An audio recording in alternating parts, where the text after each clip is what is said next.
वालेकुम दोस्तों, आपका हमारे चैनल उर्दू मीठी ज़बान 786 पे इस्तकबाल है। आज मैं आपको अफ़साना पूरे चाँद की रात का सेकंड पार्ट बताऊंगी।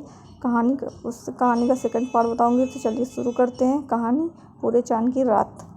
इंसान को चाहने की आरज़ू की मुंतज़र ये पूरे चाँद की हसीन पाकीज़ा रात मोहब्बत के मुक़द्दस लम्स की मुंतज़र है। कश्ती, यहाँ पर मुसन्निफ़ कह रहा है कि कश्ती खुबानी के एक पेड़ से बंधी थी, मतलब पूरा मंजर बयान कर रहा है, जो बिल्कुल झील के किनारे उगा था। यहाँ पर ज़मीन बहुत नरम थी और चांदनी पत्तों की ऊँट से छनती हुई आ रही थी, और मेंढक हौले हौले मतलब वो धीमे धीमे गा रहे थे, और झील का पानी बार बार किनारे को चूमता जाता था, और उसके चूमने की सदा बोलते हैं आवाज़ बार बार हमारे कानों में आ रही थी। झील के सतह पर लाखों झील की ज़मीन पर लाखों के नूल खिले गए। नर्म हवाओं के लतीफ़ झोंके यकायक मतलब अचानक, बुलंद मतलब होता तेज़ी, अचानक तेज़ी होके सदा गीत गाने लगे, और लाखों मंदिरों, मस्जिदों और कैलाशों का दुआओं का शोर बुलंद मतलब तेज़ी हो गया, और ज़मीन के फूल और आसमान के तारे और हवाओं में उड़ने वाले बादल सब मिलकर नाचने लगे। फिर कन्नूल खिलते खिलते सिमटते गए कलियों की तरह, और गीत बुलंद होके मध्यम होता धीमे होते गए, और नाच धीमा पड़ता रुक गया। अब वही मेंढक की आवाज़ थी, वही झील के नर्म बोसे। मैंने आहिस्ता से कश्ती खोली, वह कश्ती में बैठ गई। मैंने चप्पू अपने हाथ में ले लिया और कश्ती को लेकर झील के मरकज़ में ले गए। यहाँ कश्ती आप खड़ी हो गई, ना इधर बहती ना उधर। मैंने चप्पू उठाकर कश्ती में रख लिया। उसने पोटली खोली, इसमें से जर्द आलू निकाल के मुझे दिए। खुद भी खाने लगी, और जर्द आलू खश्क थे, खट्टे मीठे। वह बोली, ये पिछली बहार के हैं। मैं जर्द आलू खाता रहा, और मुसन्निफ़ कह रहा है, मैं जर्द आलू उसके खाता रहा और उसकी तरफ देखता रहा। वह महबूबा आहिस्ता से बोली, यह पिछली बहार में तुम न थे। पिछली बहार में मैं न था, और जर्द आलू के पेड़ फूलों से भर गए थे, और ज़रा सी शाख हिलाने पर फूल टूटकर सतह पर ज़मीन पर मोतियों की तरह बिखर जाते थे। पिछली बहार में मैं न था, और जर्द आलू के पेड़ फूलों से लदे बंधे थे। सब्ज़ जर्द आलू, सख्त खट्टे जर्द आलू नमक मिर्च लगा के खाए जाते थे, और ज़बान सी करती थी और नाक बहने लगती थी। जर्द आलू खा के हमने खश्क खुबानियाँ खाई। खुबानी पहले तो बहुत मीठी मालूम न होती थी, मगर जब जहन में लुआब में घुल जाती तो शहद व शक्कर का मज़ा देने लगती। नर्म बहुत मीठी है ये, मैंने कहा। मुसन्निफ़ ने कहा, बहुत नर्म बहुत मीठी है।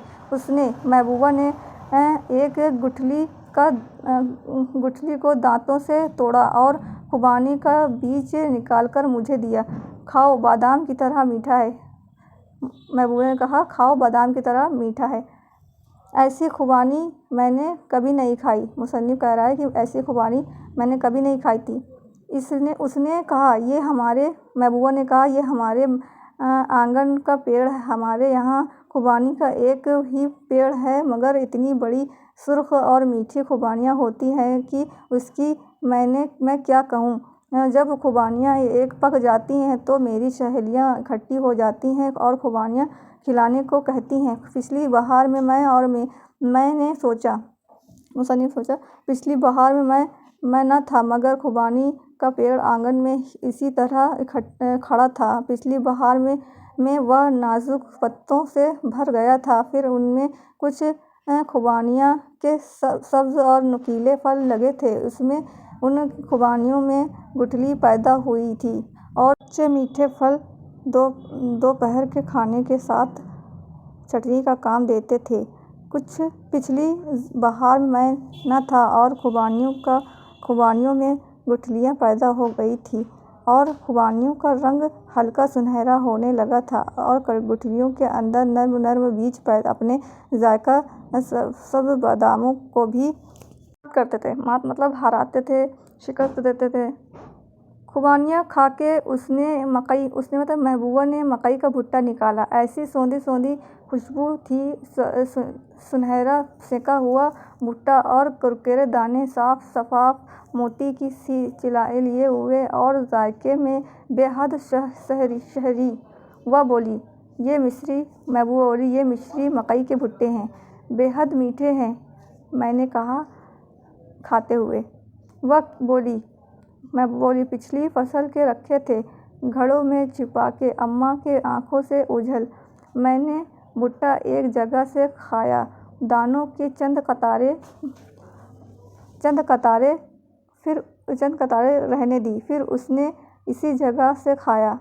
उसने मतलब महबूबा ने उसी जगह से खाया और दानों की चंद कतारें मेरे लिए रहने दी, जिन्हें मैं खाने लगा। और इसी तरह हम दोनों एक भुट्टे से खाते गए और मैंने सोचा, ये मिस्री मकई के भुट्टे कितने मीठे हैं। ये पिछली फसल के भुट्टे, जब तू थी मैं न था, जब तेरा बाप ने हल चलाया न था, खेतों में गोड़ी की थी,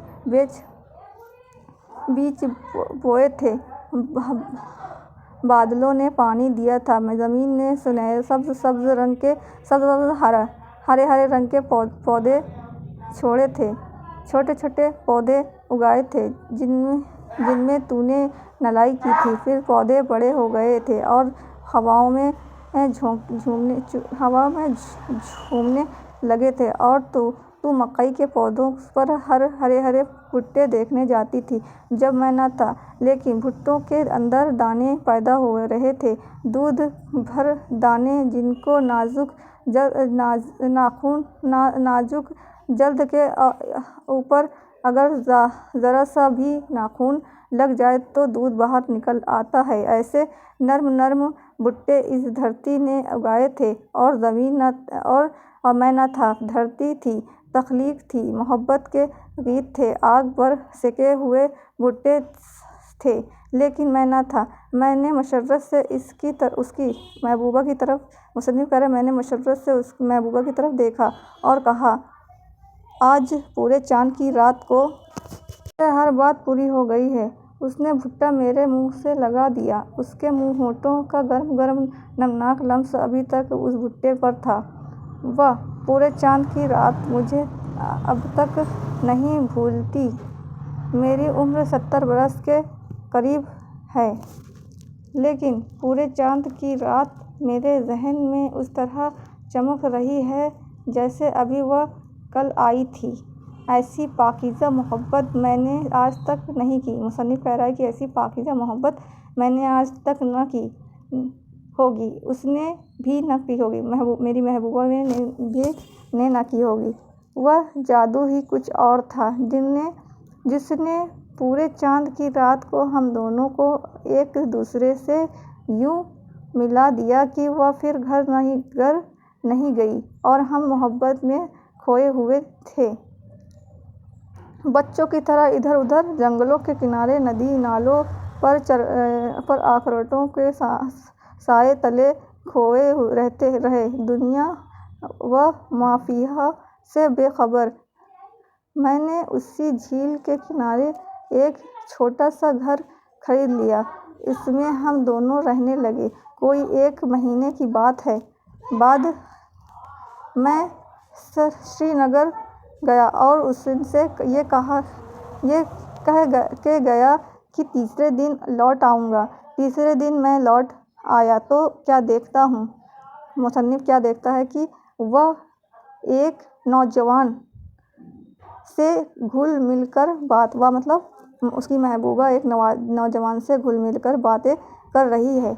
वह दोनों एक ही प्लेट, रकाबी बोलते हैं उर्दू ज़बान में, प्लेट को रकाबी बोलते हैं, तो एक ही प्लेट में खाना खा रहे थे। एक दूसरे के मुंह में निवाले डालते जाते और हंसते जाते थे। मैंने उन्हें देख लिया, लेकिन उन्होंने, मुसन्निफ़ कह रहे हैं, मैंने उन्हें देख लिया, लेकिन उन्होंने मुझे नहीं देखा। वह अपनी मुशर्रत में इस कदर महूर थे कि उन्होंने मुझे नहीं देखा और मैंने सोचा कि पिछली बहार या उससे भी पहली बहार کا محبوب ہے جب میں نہ تھا، اور پھر شاید اور آگے بھی کتنی ہی ایسی بہار آئیں گی، کتنی ہی پورے چاند کی راتیں جب محبت ایک پاسہ عورت کی طرح بے قابو ہو جائے گی اور عریاں ہو کے رقص کرنے لگے گی۔ آج تیرے گھر میں خزاں آ گئی ہے جن سے ہر بہار کے بعد آتی ہے۔